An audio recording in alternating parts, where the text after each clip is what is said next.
শীতের মরশুমে বাঙালিরা সবথেকে বেশি যেটা পছন্দ করে সেটা হলো পিঠা, আর বানানো সবথেকে সহজ হলো চিতই পিঠা। কোনো রকম ছাঁচ ছাড়া, বেকিং পাউডার ছাড়া কড়াইতে একদম পারফেক্ট জালিদার আর নরম চিতই পিঠা কিভাবে বানাবেন সেটাই আজ আমি আপনাদের সঙ্গে শেয়ার করব।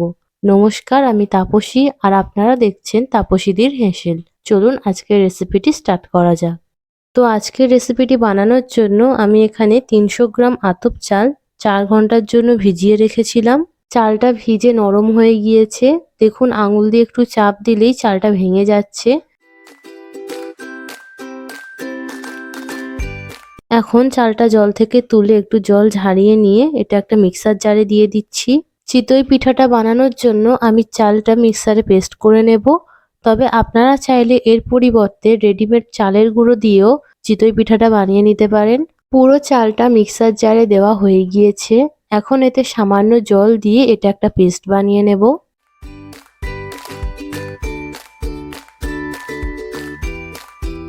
চালের পেস্টটা বানানো হয়ে গিয়েছে।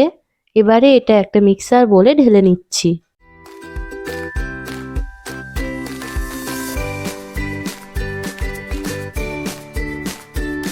এবারে এতে দিয়ে দিচ্ছি পরিমাণ মতো নুন আর দিচ্ছি গরম জল। জলটা কিন্তু খুব গরম হলে চলবে না, আঙুল রাখা যাবে এরকম গরম অবস্থায় জলটা দিতে হবে।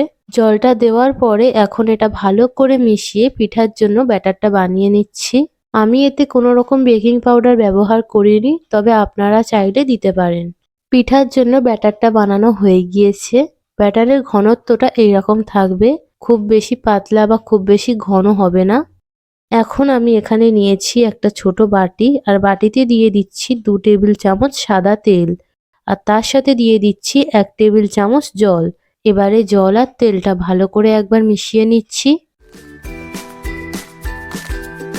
জল আর তেলটা ভালো করে মেশানো হয়ে গেলে একটা সুতির কাপড় নিয়ে এই জল আর তেলের মিশ্রণে ডুবিয়ে কড়ার গায়ে এটা ভালো করে লাগিয়ে নিচ্ছি।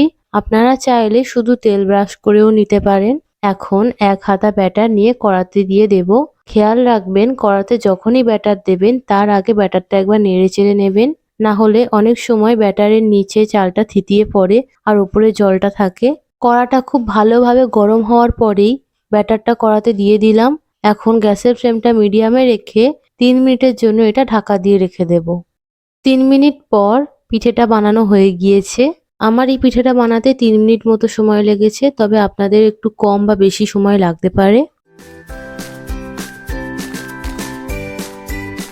একইভাবে আমি বাকি চিতই পিঠাগুলো বানিয়ে নিচ্ছি। কড়াতে ব্যাটারটা দেওয়ার আগে খেয়াল রাখবেন কড়াটা কিন্তু খুব ভালোভাবে গরম করে নিতে হবে, না হলে পিঠেগুলো ভালো হবে না। আর যতবারই পিঠেগুলো বানাবেন তার আগে ব্যাটারটা ভালো করে একবার নেড়েচেড়ে মিশিয়ে নেবেন। আপনারা দেখছেন কোনো ছাঁচ ছাড়া, বেকিং পাউডার ছাড়া কত সহজ পদ্ধতিতে কড়াতে চিতই পিঠাগুলো বানিয়ে নিচ্ছি। এইভাবে আমি সব চিতই পিঠাগুলো বানিয়ে নিয়েছি। দেখুন পিঠাগুলো কতটা নরম আর পারফেক্ট হয়েছে। পিঠের একটা দিক যেমন নরম হয়েছে তেমন বিপরীত দিকেও ভাজাটা খুব ভালো হয়েছে। এখন একটা পিঠে আপনাদেরকে ভেঙে দেখিয়ে দিচ্ছি এর ভিতরে কতটা জালিদার হয়েছে। দেখুন পিঠেটা ভিতর থেকেও কতটা জালিদার হয়েছে। আপনারাও কোনো ছাঁচ ছাড়া কড়াতে খুব সহজে এইভাবে চিতই পিঠা বানিয়ে নিতে পারেন।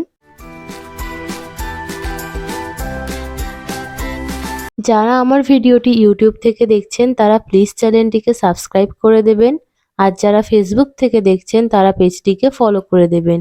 ভিডিওটিতে একটা লাইক করে দেবেন আর কমেন্ট করে জানাবেন আজকের চিতই পিঠার রেসিপিটি আপনাদের কেমন লাগলো। সবাই ভালো থাকবেন, দেখা হচ্ছে পরের ভিডিওতে।